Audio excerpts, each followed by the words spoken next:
I want to welcome everyone to the 8th installment of Seeds of Change here at the Danforth Plant Science Center. I'm Jim Carrington. I'm president of the center, and it's a real thrill and an honor to host all of you here this evening. Each year, Seeds of Change brings to the Danforth Center a speaker who is a visionary, a thought leader, an achiever, and an influencer, all wrapped up into one person.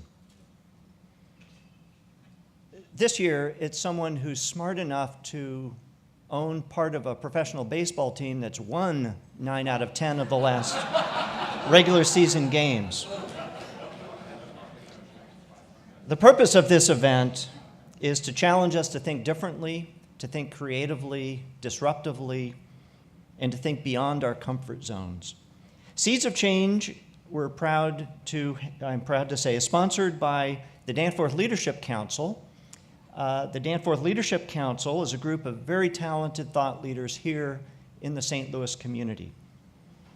The Danforth Leadership Council, or DLC as we call them, help us to connect with the broader community, to communicate our message, and to help us raise capital in support of delivering on our mission to improve the human condition through plant science. I want to take this opportunity to thank all of the members of the DLC.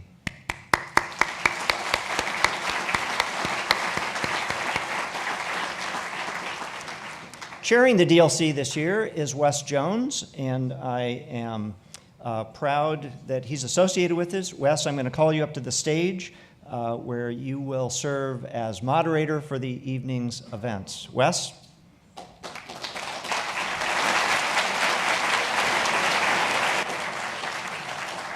That'll do it. Thank you, Jim. And on behalf of the Danforth Leadership Council, thank you all for coming to the 2017 Seeds of Change program. Tonight, it is my privilege to introduce to you our distinguished speaker, Jeff Raikes. We have so much to gain from Jeff this evening on multiple topics that whatever time I spend up here is an injustice to you and to him. So suffice it to say only this. Jeff Raikes is co-founder of the Raikes Foundation and incoming board chair of Stanford University. He served as CEO of the Bill and Melinda Gates Foundation from 2008 to 2014. He was a member of Microsoft's senior leadership team during most of that company's existence. In fact, when he started in 1981, I bet few of us here had even seen those first blinking green cursors of MS-DOS, let alone the later familiar iconography of Microsoft Windows. During Jeff's tenure there, he led the division that includes all of the products we can collectively know as Microsoft Office, among others. Those products, Excel, Word, PowerPoint, Outlook, and others, have literally transformed the way that people all over the world live and work. His involvement with the Gates Foundation has been equally transformative, as under his leadership, the Gates Foundation has been at the vanguard in pioneering new approaches to philanthropy and improving the human condition throughout the world. Now, Jeff wasn't born into those roles.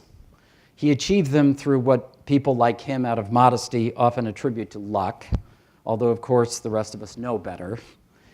In fact, he isn't from the West Coast at all. His roots are closer to here. He grew up on a family farm in Ashland, Nebraska, between Omaha and Lincoln, and there he was introduced early and often to the science and art of agriculture. It is partly on account of those roots and Jeff's abiding interest in agriculture that he is with us here tonight. And so please join me in giving a warm welcome to our 2017 Seeds of Change speaker, Jeff Raikes. That was very kind. Thank you very much.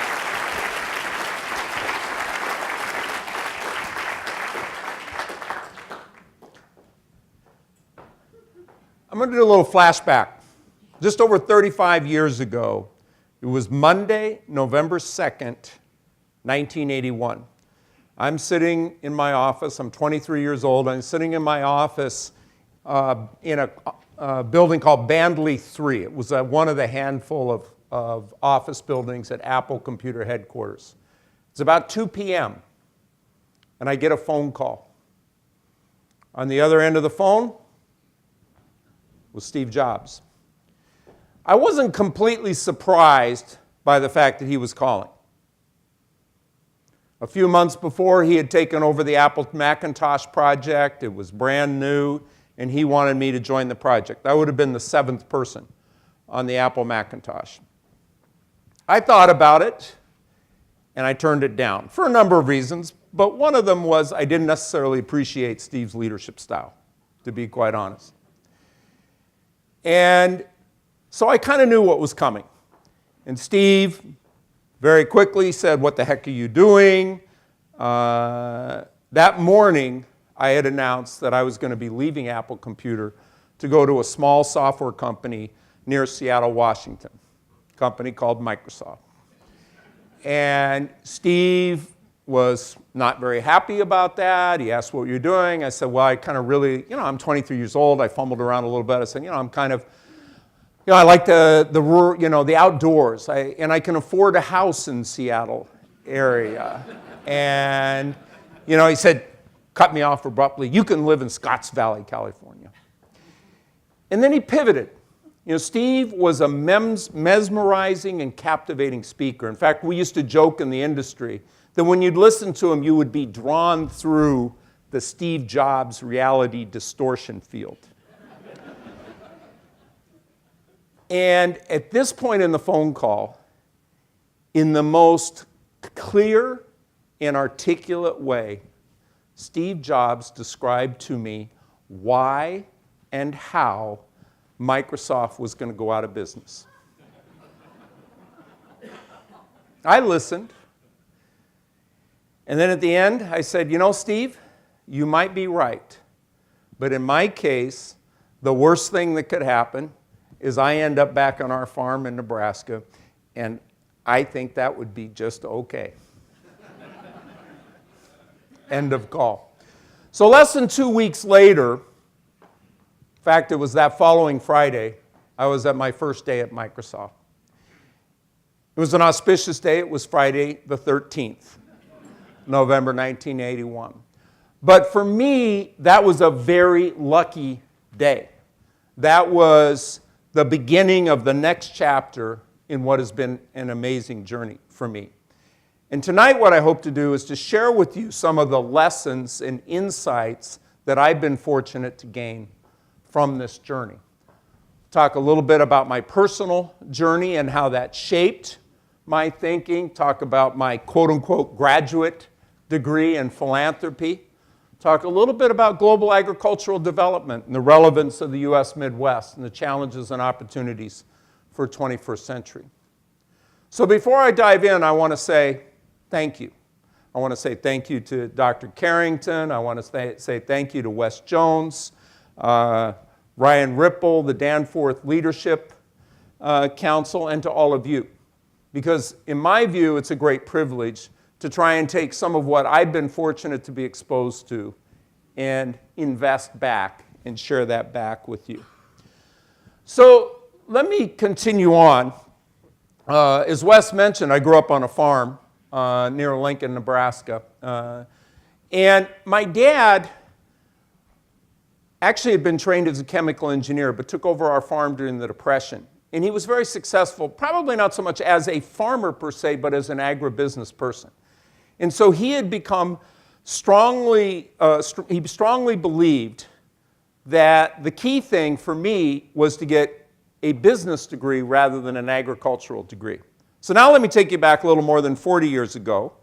It was Christmas break in my senior year in high school. My mother takes me out to the West Coast.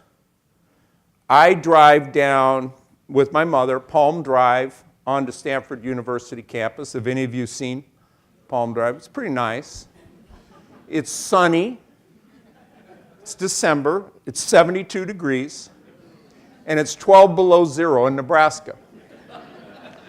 At the corner of Palm Drive and Arboretum Road, I turned to my mother and said, "I'd like to go here." Now, my dad wanted me to go to Stanford because they had a great business school. seemed fine with me. I get there that following September. I'm going through orientation, and I encounter a problem. A problem, by the way, that had a Missouri solution. The problem was Stanford doesn't have an undergraduate business school or business degree. Shows my naivete. So now what am I going to do? So I go to the engineering picnic, and I run into a couple of professors. In fact, they're identical twin brothers, John and Bill Linville. John is the chair of the Department of Electrical Engineering. Bill is the chair of Engineering Economic Systems, and this is where the Missouri solution comes in. They grew up on a hog farm in Missouri. We were simpatico.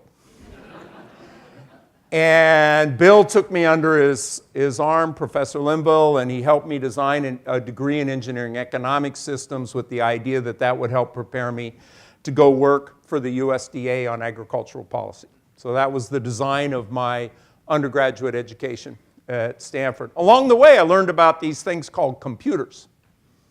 A lot of computer modeling. And I bought an Apple computer to help my brother, an ag economist turned farmer, into, to help him in running our family farm. We'd always been early adopters in computing or in technologies. This is an Apple ad campaign from about 1981. Ron Raikes grows corn with an apple. That's a picture of my brother and a picture of my dad and my brother.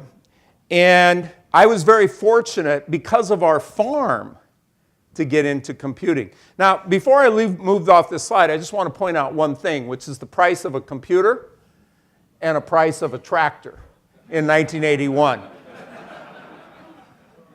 Computers were about $3,000 and tractors were $25,000. Today we get way more computing power for a lot less than $1,000, and we pay about $500,000 for our tractors. What's up with that? So I learned a couple of other important things at Apple Computer. I learned that I loved software. Software was this incredible medium. It was so versatile. It was so malleable. I could use it to do so many different things, and especially things in information work. And I learned that hardware companies are more about using software to sell their box, their hardware, as opposed to the software itself. But at a company like Microsoft, software is life itself. And so for me, the conversation with Steve Jobs was leading to a very obvious conclusion. I needed to go to a software company. Even though it was $12 million in annual revenue and less than 100 employees, that was the place for me to be. So I learned those two things. I learned a third thing too, by the way, that was really helpful. It's called stock options. That was a good lesson from Apple Computer, which I carried over. So in November of 1981, I made a big move. I went to this small company to co-lead the creation of what you now know as Microsoft Office. And so that was another fantastic step in this journey. One of the things I want to do for you tonight is to share a few lessons about my time at Microsoft that relate to this theme that we promised you. Lessons about how to seek impact at scale. So let me start with a lesson that has to do with how you build a big company.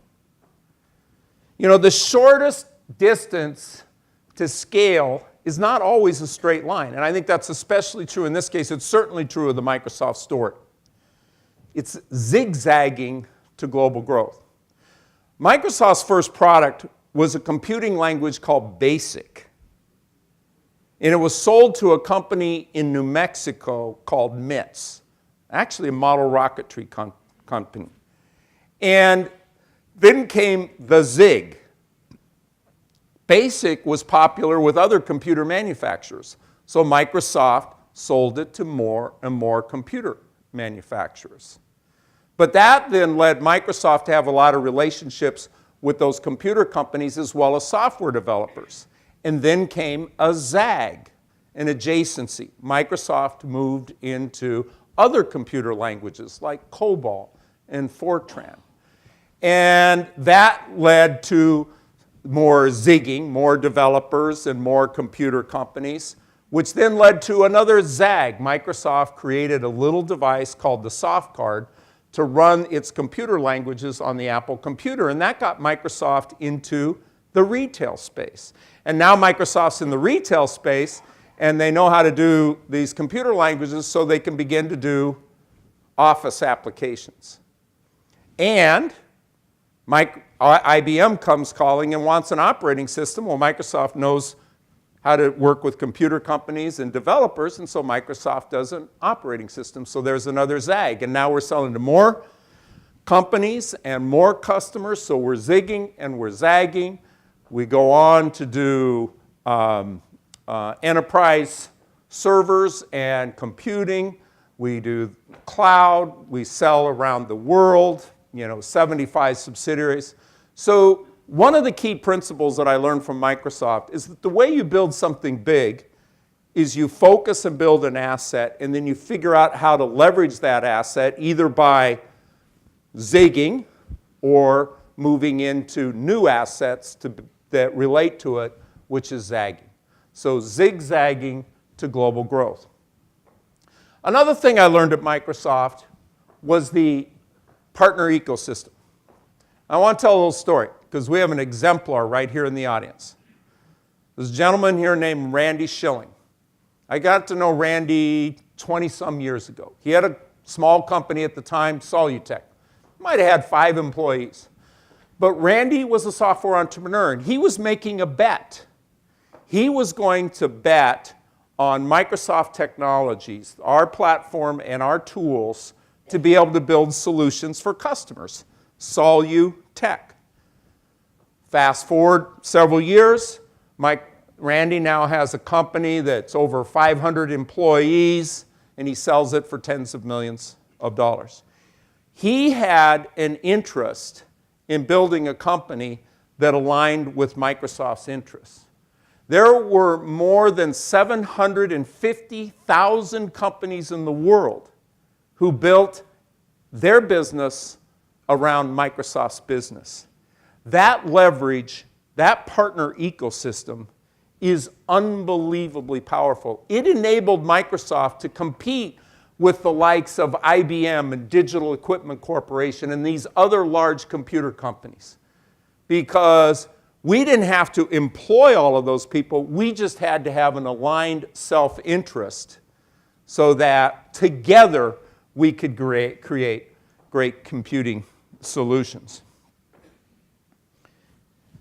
The next lesson I want to share is probably the most important that I'll share with you tonight.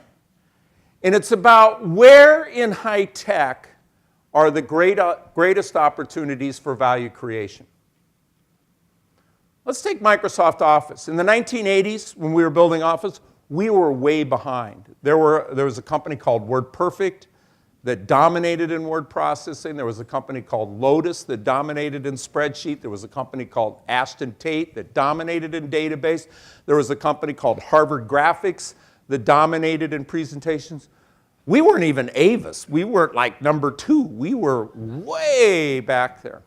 And in 1984, I convinced Bill Gates that if we were going to dig ourselves out of the hole that we were in, we were going to have to bet on a technology paradigm shift from the world of MS-DOS and character user interface computing to the world of graphic user interface, the Macintosh and Microsoft Windows.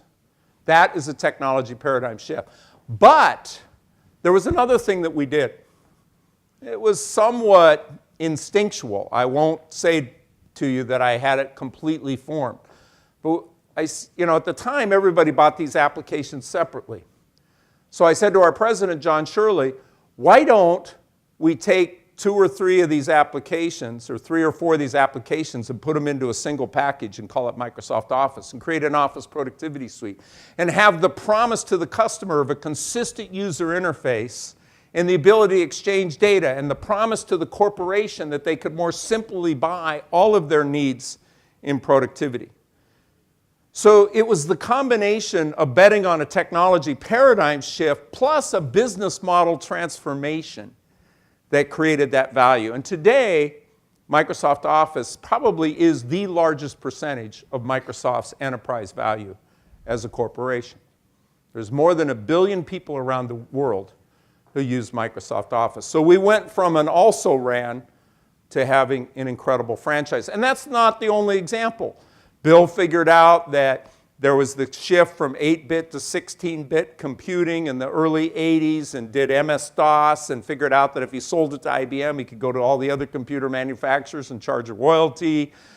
We figured out that we could do, and you bet on the transition to microprocessor horsepower for enterprise computing, but open it up so that there'd be all these kinds of solution providers like Randy who could be building on that. That helped us create a whole new era and compete against the likes of IBM and Digital Equipment Corporation. So technology paradigm shift plus business model transformation, in my mind, equals the greatest creation of value in high tech and perhaps in other areas, and we'll come to that in a bit. Last lesson I want to share is kind of a fun anecdote. I want to take you back to May of 1985. We were just getting ready to introduce Microsoft Excel, our next generation spreadsheet, on the Apple Macintosh. And there was a programmer named Steve Hazelrig. Steve was writing the printing code for Excel. But back then, laser printers were really expensive, and they were way down the hall. And Steve wasn't lazy, but he didn't particularly like that. And so he was kind of creative. And he said, well, what I'm going to do, and he wrote a little software routine to put an image of the spreadsheet onto the screen as it would look as though it was printed with a little virtual magnifying glass that he could go and check the pixels to make sure everything was going to print correctly. And Jay Blumenthal, the program manager, the software designer, comes by and he says, wow, that would be a great feature. No customer ever asked us for print preview. That's how print preview ended up in Microsoft Office applications. Now, there's a super important point here. Great product design comes from knowing your customers and what they do so well, and knowing the technology and what it can do so well, that you put those two together and create things in ways that the customer would never know to ask for, because the customer doesn't know what the technology can make possible. So that became our mantra. How could we understand what our customers do so well and what the technology can do that we can create software that will delight them, that will give them things that they would not have even imagined. That is great software design. By the way, there's an analogy that I use for leadership. Most everyone in this room is a leader. And leaders have to be connected. They have to know what their employees or what their colleagues are thinking. But you don't just respond to the feature requests. You don't just respond to what the employees ask. You also have to combine that with a vision of where the organization can go and what is possible, and stick to that conviction. So in the same way that that's great software design, I also think it's a characteristic of great leadership.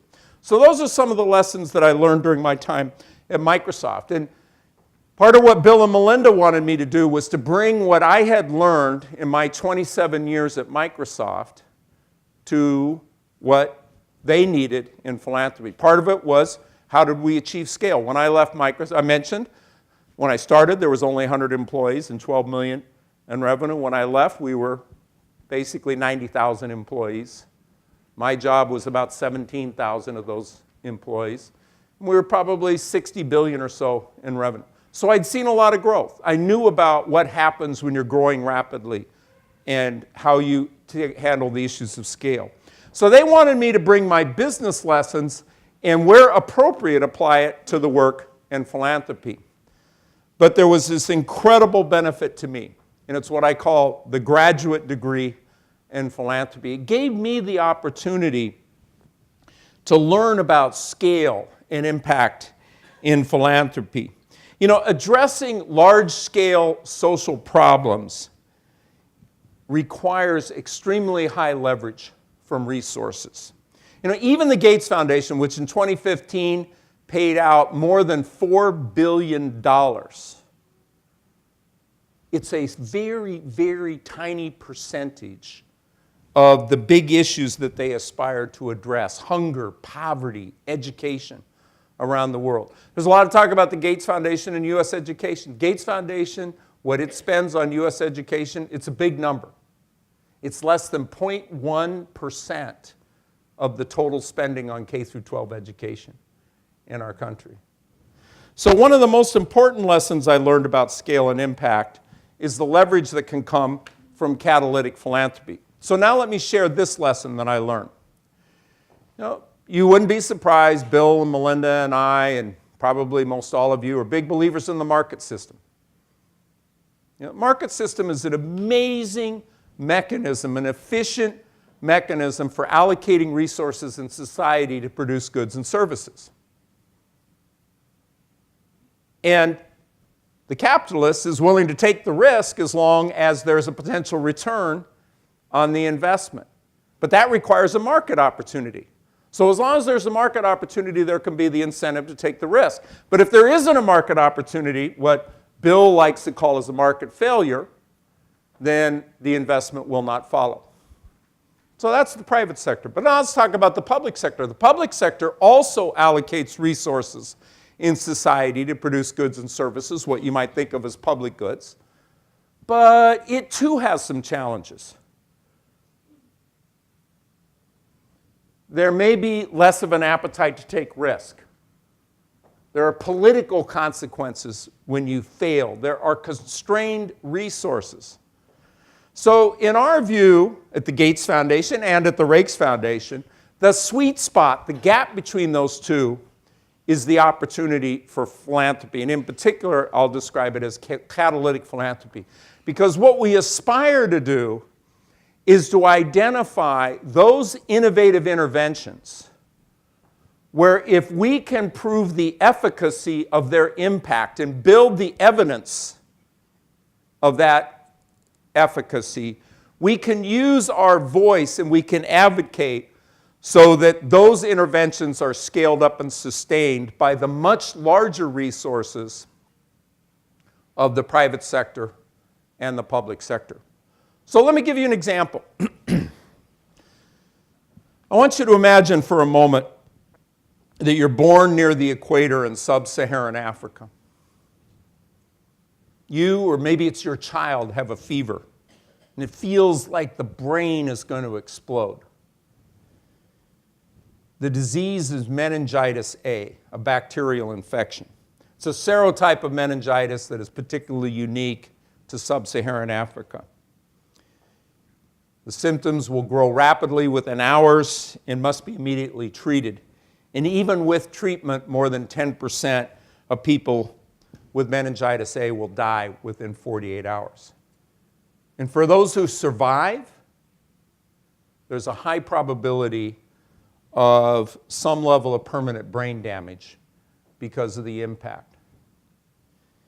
Now, until recently, no vaccine existed. And that's not because of the lack of science or technology to create one.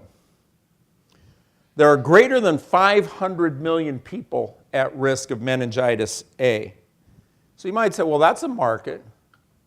Those 500 million people have a very common characteristic. They are poor.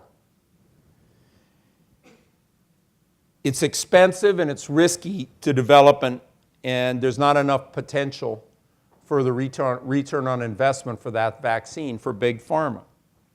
So the Gates Foundation funded a partnership of PATH, a global health NGO coincidentally located in Seattle, the World Health Organization, the Serum Institute, which is a private sector manufacturing company, vaccine manufacturing company in India, And in really record time, well under 10 years, they created a vaccine for meningitis A, very affordable, 40 cents per dose. And Menafravac, as the program is known, is being rolled out throughout that sub-Saharan or meningitis A belt. It's already reached more than 100 million children. It's already estimated to have saved 150,000 lives. And, of course, we avoid the cognitive damage to those who would have survived the disease. This is an example of catalytic philanthropy at scale. So now let me say a little bit about the principles. Addressing big societal issues requires significant leverage of resources. This is one of the key principles we learn in business, is leverage of resources. To achieve long-term sustainable impact, systems must be transformed. Even in my Microsoft days, effectively we transformed the system by which people thought about productivity software and purchased or licensed that productivity software. And that was sustainable. To achieve long-term sustainable impact, systems must be transformed. You transform systems through innovations.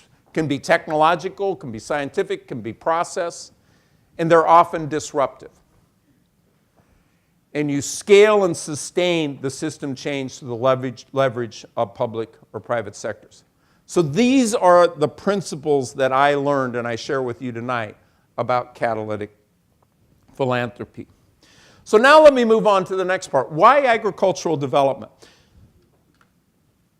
At the Gates Foundation in 2006, consistent with the timing of Warren Buffett's large financial commitment to the Gates Foundation, they wanted to explore what were the opportunities in the world to lift people out of hunger and poverty. And in choosing the areas, they asked three key questions. What issues affect the most people but receive the least attention and resources? What are the most effective ways to help large numbers of people overcome hunger and poverty? And where can we have impact that is scalable and sustainable? Sustainable both environmentally as well as economically over time. And when they asked those questions time and again, the answer was agriculture. And so today, agricultural development is the largest initiative in the Global Development Program of the Gates Foundation. So again, why agriculture? 75% of the world's poor live in rural areas. In other words, they're dependent on subsistence agriculture. But it's also true that agricultural productivity growth is the key lever, the most impactful lever to reduce poverty. So I want to do a little shout out here to Lawrence Kent. He's a Gates Foundation program officer, but previously was here at the Danforth Center. And Lawrence recognized that in order to tackle these issues, that what we're going to need to do is to work with a great institution like Danforth, breeding technologies for improved varieties of sorghum, disease-resistant cassava. Cassava, we think of it as tapioca, but it's a staple crop for people in Africa.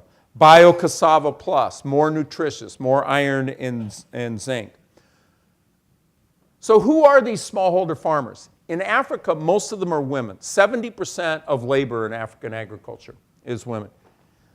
The families are living on less than $1 a day per person. They're typically farming a few acres. And so you might ask, is the U.S. Midwest relevant? Is U.S. Midwest agriculture relevant to the circumstances here? As defined today, as U.S. Midwest agriculture is defined today, the answer is absolutely not. But over the last 150 years, if we look at it over time, I think there are some important lessons. So what I'm going to do now is I'm going to take a step back into some of my family history and some of U.S. Midwest agriculture. And I begin with a bit of a dark secret. Basically, my family are moonshiners. My family came into the Americas in the early 1700s, and They, settled in near Patrick and Franklin County, Virginia, which are known as some of the wettest counties in the world. This bottle is circa 1900, 100 proof sweet mashed corn whiskey. My family moved to Nebraska very quickly. We were farming in Nebraska as of 1854. Why? We were probably outrunning the law. Now, for those of you who are marketing experts in the audience, there is a very important marketing mistake here. We're short on time, so I won't spend too much on it. But don't emboss the price on the bottle. You lose pricing discretion when you do that. Now, some might say that we're still, pun intended, in the business. Except today, the still is an ethanol plant. Now, my family is very proud, or, really, I should say, my family is a product of agricultural transformation. And I am a key beneficiary. The opportunities that were afforded to me because of what happened in agriculture in the U.S. Midwest are, mind-blowing to me. So now let's talk a little bit about the ingredients of those transformations. Here's one. This really is a great example of a technology paradigm shift. This is what happens with advanced crop breeding. If you look here carefully, from 1865 to 1930, U.S. corn yield stayed flat. It was 25 bushels per acre. In 1930, only 2% of the U.S. corn crop was based on hybrid seed corn. By 1970, 98% of the U.S. corn crop was based on hybrid seed corn, and average yield had quadrupled. It was now 100 bushels per acre. And today, it would be probably in excess of a U.S. average of 165 bushels per acre. That is a technology paradigm shift, and it also has impacted soybeans as well. Here's another example of a technology paradigm shift. When I was 7 years old, my father taught me to drive a tractor. It was basically this model, a 1943 John Deere B. It was a 12 to 15 horsepower platform. Today, our tractors are 250 to 450 horsepower, and they are equipped with multiple computers. People are excited about autonomous automobiles. We had autonomous tractors before they had autonomous automobiles. These tractors can drive themselves while they're planting. Now, I want to combine these with some data from this book, The Transformation of Midwest Agriculture, From Prairie Farmer to Entrepreneur. In this book, they'll tell you in the late 1940s, farmers devoted an average of 19.2 hours of labor to plant and harvest a single acre of corn, 19 hours. 20 years later, with the growth in mechanization and other advances, that was down to under 6 hours, 5.8. Okay? 19.2 to 5.8. Today, it's less than an hour. But it's even more important to factor it for output. So let's do it on the basis of what it takes to produce 100 bushels of corn. In the late 1940s, it was about 53 hours of labor to produce 100 bushels of corn. Today, it's 30 minutes. That is a factor of 100 improvement in productivity in 70 years. So we benefited from these technology paradigm shifts and the ability to have scale. We also benefited from the fact that we got connected to national and global markets for our agricultural commodities. That was part of the business model transformation that went along with the technology paradigm shift that created so much value in U.S. agriculture. And I see even more potential ahead. I'm an investor in this company, Epicrop Technologies. I won't spend a lot of time on epigenetics, but you can have the same genes, the same genotype, but different expression. It's kind of that nature and nurture combination. A researcher at the University of Nebraska, Sally McKenzie, has discovered that the epigenetic expression, maybe higher yield, better stress tolerance in plants, is inheritable for multiple generations. And she's come up with a mechanism to make that reliable and controllable in terms of crop breeding. Now, one of the things so the mission of Epicrop is increasing yields via epigenetics. But one of their mottos, which I really love, comes from Edward Deming. And the motto is basically, in God we trust, all others must bring data. So let me tell you a little bit about the soybean trials that they did last summer. The epigenetic variety had a 10 to 14% yield improvement over its equivalent parent.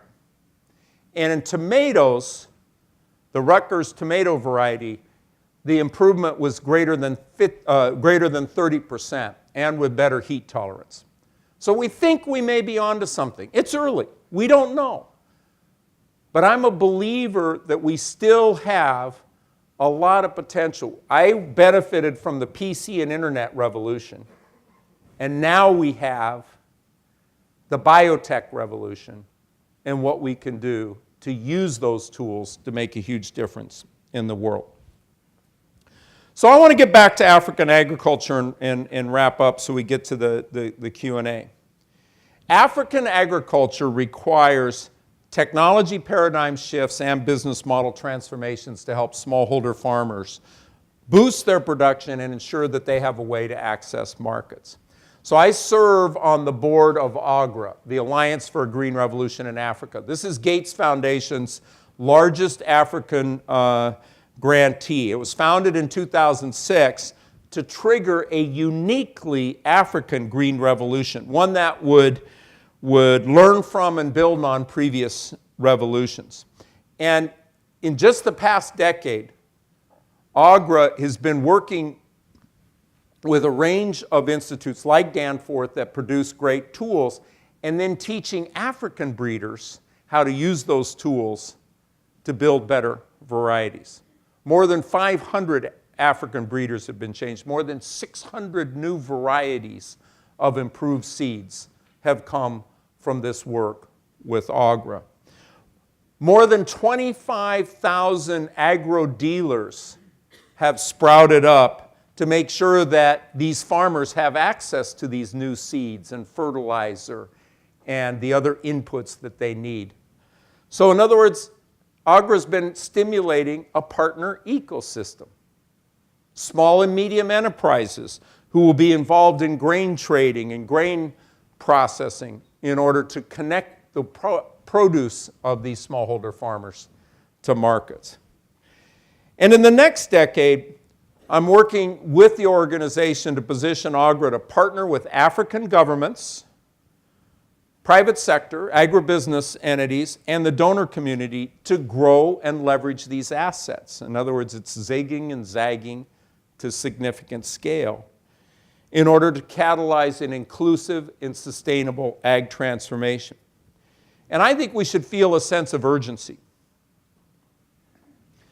Just a year ago, on behalf of AGRA and the Gates Foundation, I was in Europe meeting with the development ministers, the USAID equivalents in Sweden and the UK and Germany and Italy and Brussels with the European Union. And they were very consumed with the refugee crisis and the obvious need for a short-term response. But I encourage them to also see the bigger and longer-term picture as well. In the next 15 years, more than 500 million people will be added to the population of Africa. It will grow to 1.7 billion. And I think the key question is what percentage of this population will be compelled to migrate? And what factors will determine whether it is a small or a large percentage of the population? I happen to believe that food and water security are perhaps the most important factors, and it must be addressed through inclusive, sustainable ag transformation.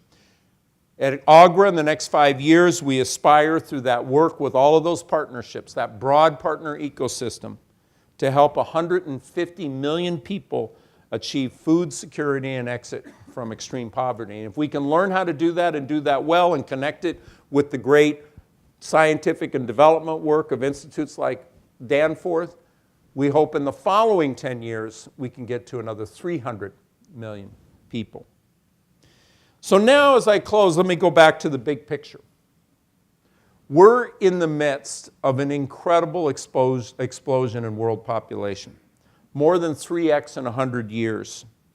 In the first half of this century, our population in the world will grow by 50%. And that's going to require a greater than 100% increase in agricultural production. Why greater? Because there are change in diets. Because there's ag production that goes to biofuels. And we have to think about the context. We'll have to be able to do this production on likely the same or less arable land and with constrained or redistributed water resources. It's an enormous challenge for our time in history. Building equitable systems that ensure food and water security for the most vulnerable. And at the heart of this challenge is R&D. The Danforth Plant Sciences mission is essential for bringing about this transformation. Scientific knowledge applied to critical problems can help lift families out of poverty around the world. And St. Louis has a role to play. So I want to thank you for the opportunity to share these life lessons for impact and scale, the opportunity to share them with you, but in particular, I want to thank you for your support of Danforth. It makes you important allies in our global work together. Thank you.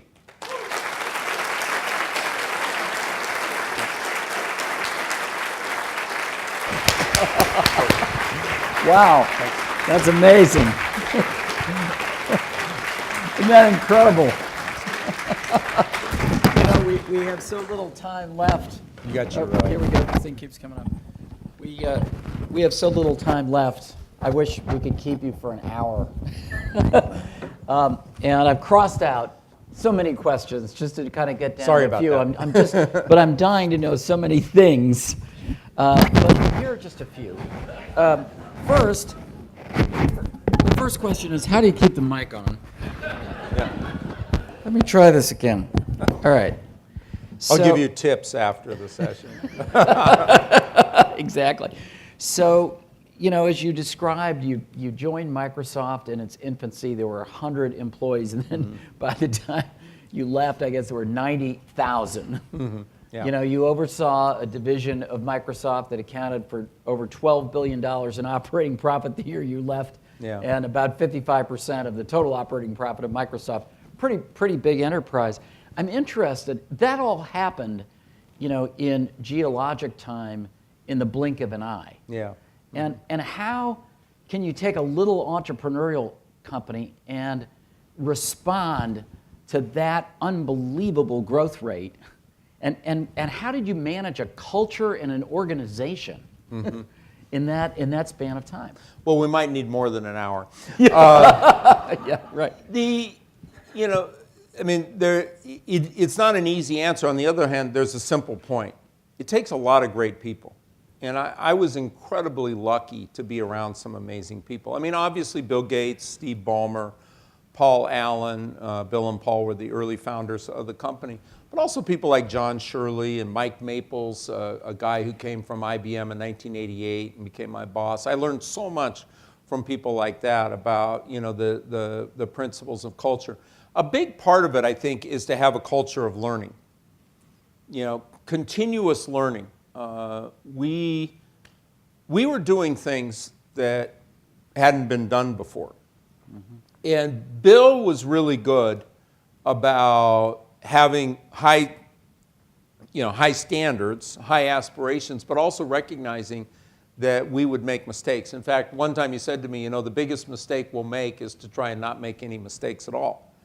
And so I think that was, you have you have a lot of elements of the culture, but you have certain principles or certain sort of metacultural values, like, being self-critical and wanting to continue to learn and always wanting to improve, that I think were fundamental to our success. And part of that means being open and listening, to what we see out in the world as well, learning from others. Something that I think we did pretty well, but we could have done even better. For you, it was quite a journey because you went from being, an entrepreneur to a manager of a huge organization. Yeah. And your days presumably would have changed in terms of the things you did. I bet you saw a lot of PowerPoint. Yeah, I did. Yeah. Some was good, some was bad. And it's kind of, there's a funny story there. In 1987, I was trying to convince Bill that we should buy a company in Mountain View, California called Forethought. And Forethought had software that helped you do overheads. And back then, overheads were kind of a common tool of presentation. I thought, wow, that's really cool. I do a lot of overhead presentations. So I went to Bill and I said, hey, Bill, we should buy this company. They do have software to do overheads. Bill says, we don't need that. That's just a feature of Microsoft Word. Just do the overheads of Microsoft Word. And I said, no, Bill, it's really kind of different. You want to, think of it as a presentation. And, you don't, just use Microsoft Word. Anyway, we kept going back and forth, back and forth. Finally, I convinced him to buy this company called Forethought, which, of course, was PowerPoint. That's how we ended up with PowerPoint. And the great irony is Bill was pushing back on me because he said we could just do it as a feature of Microsoft Word. Fast forward to 2008, I go to the Gates Foundation. My first presentation is by Raj Shah, who was running the Ag Development Program. And it's 150 slides of about 8-point type in PowerPoint. And I said, Bill, we got a real problem here. People are using PowerPoint as a word document. Right. Got to kill that. So, Microsoft transformed all these lives. I mean, it produced these amazing productivity tools, wildly popular. Anyone, certainly in the business community, in the developed world, was a huge fan of Microsoft. Mm-hmm. And yet, again, in a very short period of time, Microsoft went to getting into the crosshairs of both the US government and the EU. And at the time, I remember in the 90s myself being very surprised. And the news cycle picked this up. David Boyce, used all of his art to make Microsoft look bad. What was that like? But tell me about what was the impact of that in Microsoft, both at the company and how did it shape the thinking of Bill Gates? If it did? Well, it was there were tough lessons there. Right. And I remember roughly 1992, I had a dinner with a friend from Nebraska who was a U.S. Senator, Bob Kerrey. And Bob was explaining to me that he felt Microsoft was being naive about its view of Washington, D.C. His view, we were still in this idea that we were kind of these young upstarts competing against these behemoths like IBM and Digital Equipment Corporation. And we felt sort of the American way was to, fight hard, be competitive, so on and so forth. And so we were sort of in this maybe insular, but certainly naive view that we should focus in on what it took to build great software, and that wasn't about relationships in Washington, D.C. And that was the thing that Bob said to me was very naive. And Bob was right. We were naive. The behavior of somebody who's a young upstart as compared to somebody who has a very strong market position, you do get judged differently. And we needed to be more cognizant that we were going to be judged in different ways. And frankly, I'm somewhat zen about this in my old age. There were important points that were being brought up by the government because you want to make sure that there's an environment that encourages innovation. Right. And the claim, even though I strongly disagree with it, the claim was that Microsoft's dominant position could be used in a way that would suppress some of the innovation and competition that would make things robust. I think those are important issues that society has to have a dialogue about. And that's sort of my older, supposedly more mature view of the whole scenario. But boy, that was tough. I mean, feeling like you were in those crosshairs, and it was particularly hard for Bill. One thing I'll never completely forgive is that a big part of the government strategy against Microsoft was to vilify Bill. Exactly.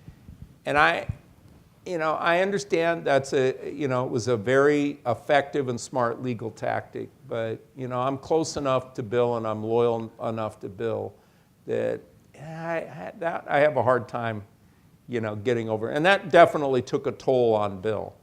And, I'm glad I wasn't in his shoes at that point in time. Right. And it's tricky because, of course, remember that the context here was that a lot of these products by their nature were winner-take-all products because the market would want to adopt a uniform standard across it.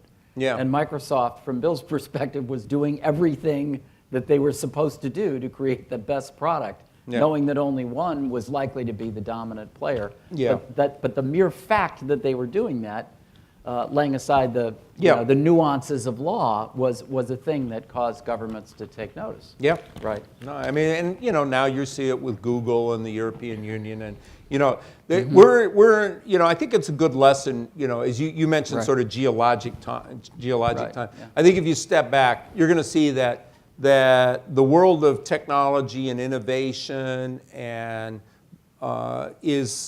is such that we're going to see this multiple times in our lifetime.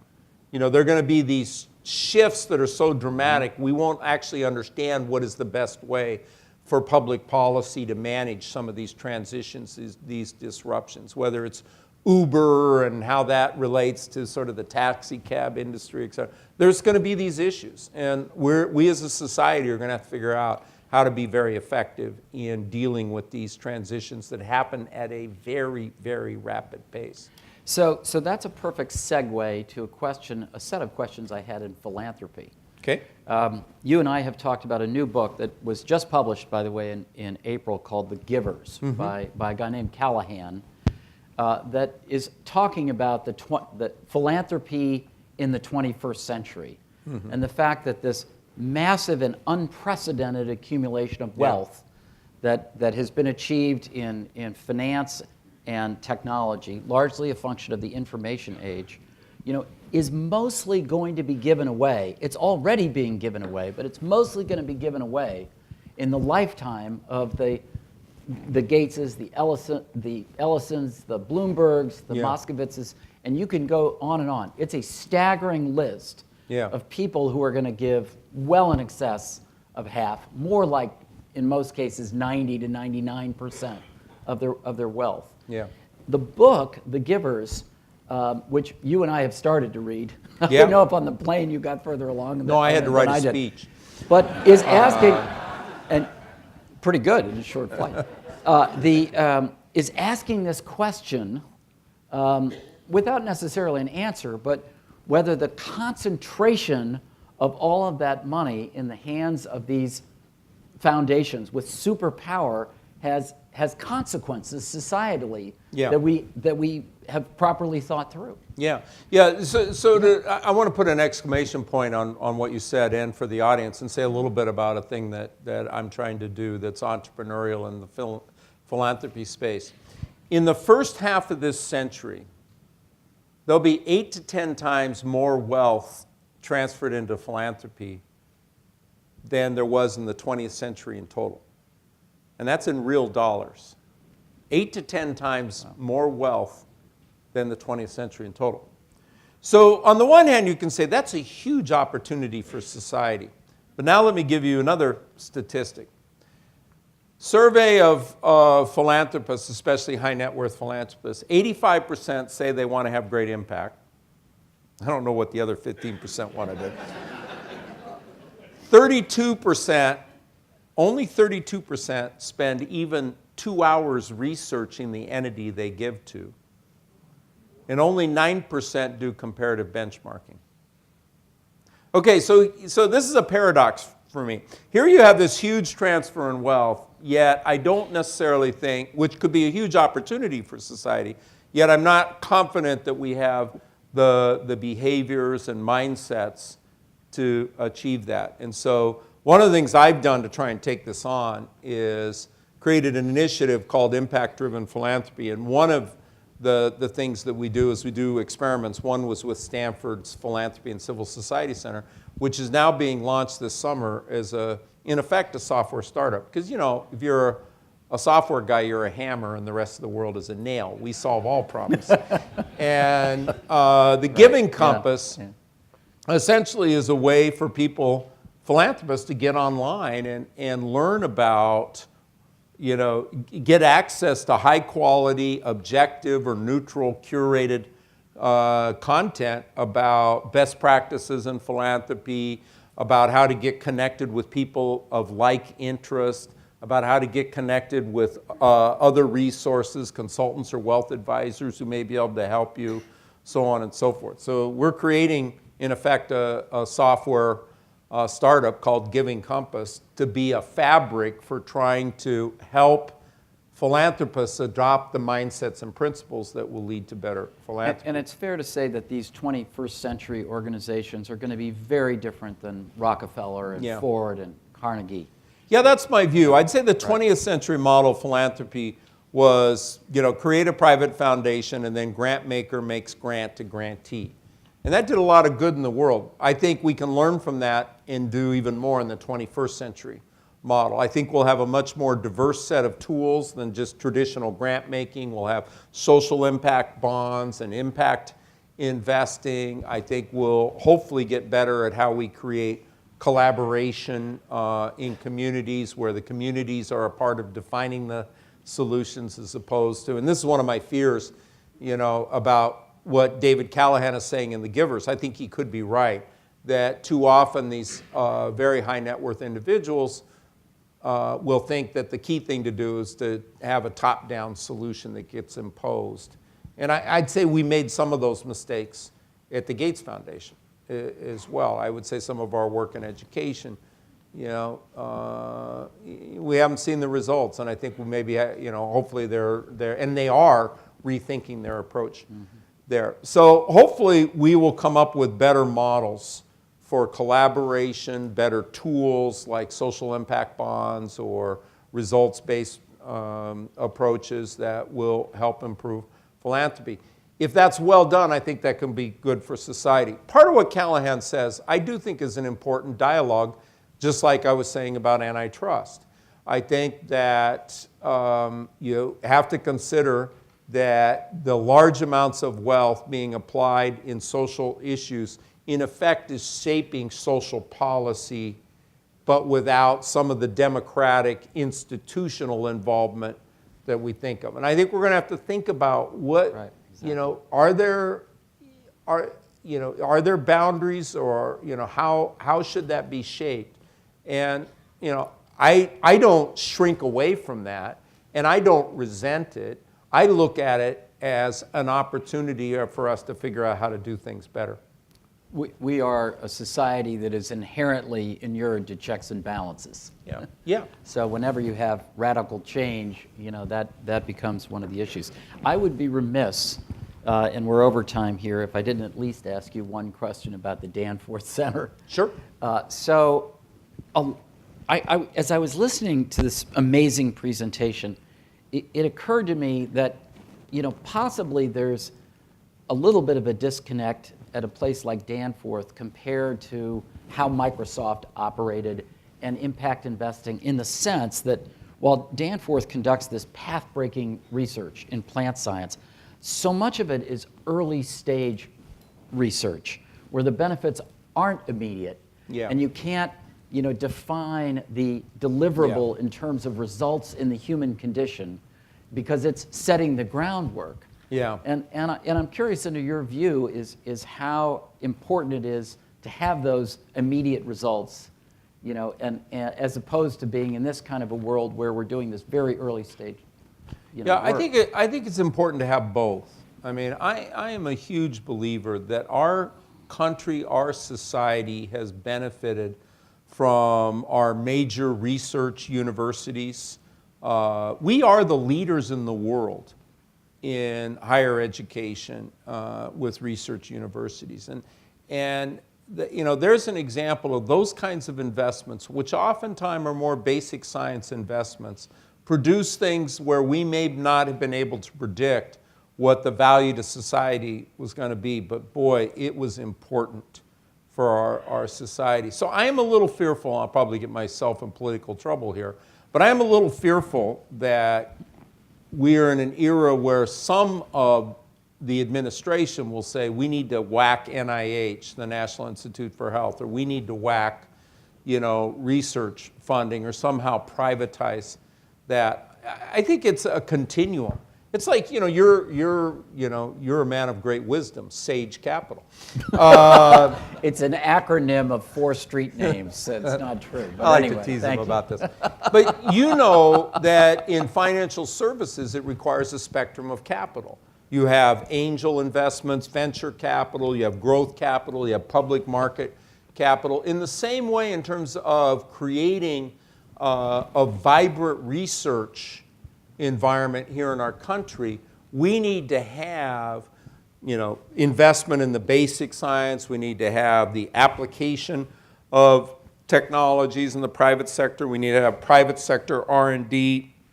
We need that spectrum. That's been a great part of our country's success. And so I think the way to think about it is you need both. We need what Danforth does. We need what the CGR system, the Consultative Group for International Agricultural Research, does.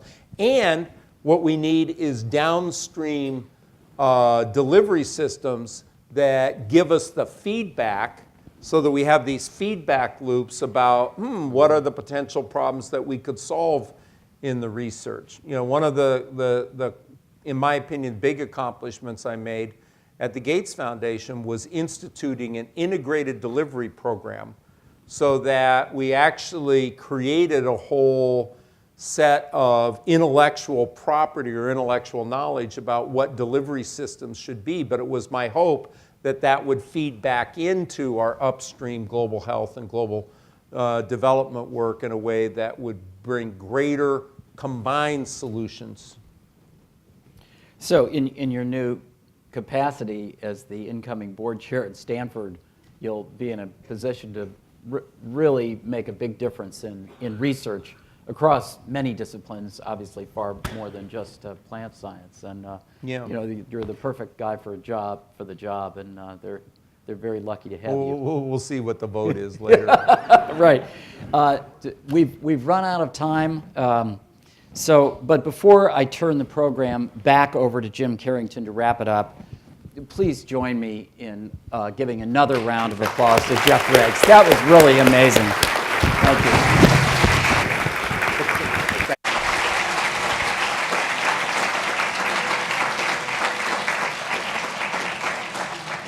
Thank you so much, Wes. I'm going to take this opportunity to wrap this up by just expanding on that last question you had, Wes, about the Danforth Center, and transform that a bit and frame a challenge that we have, just so everyone knows what one of our challenges is. How do we take great science, talented scientists who are inventing and deploying terrific technology? How do we serve 2 great needs? Agriculture in the developed world, like the US, which has incredible needs for current and future agriculture, and particularly on the sustainability front. And can we use that same technology to serve the smallholder farmer, that $1 per day farmer, who's most typically a woman, in a place like in places like sub-Saharan Africa? I'm a firm believer that we can use the same technology and apply it in 2 places for great good. And I'll give you just one example and extend, Jeff, one of your points on why the need is so great for technology in the developing world. If you look across the country of Kenya today, average yields of corn on the farm are about 20% of what they are across the United States. 20%. Do you know when in the United States our yields of corn were only 20% what they are today? It was actually on one of Jeff's slides. It's around 1940. 1940. Do you know what else characterized the farm here in the US in 1940? It was the year where we had roughly the same number of tractors as we did working horses on the farm. Technology has gotten us from 1940 to where it is today, and technology is going to be a key driver to bring the developing world to food security and food sustainability. Jeff, thank you so much for coming back to the Danforth Center. This is your second visit. You're coming just about 1 year to the day after a friend of yours, Bill Gates, came and visited us. It's a true honor to have you here. Wes, thank you so much for leading the program tonight, and thank all of you for coming. Have a great evening. Have a safe ride home.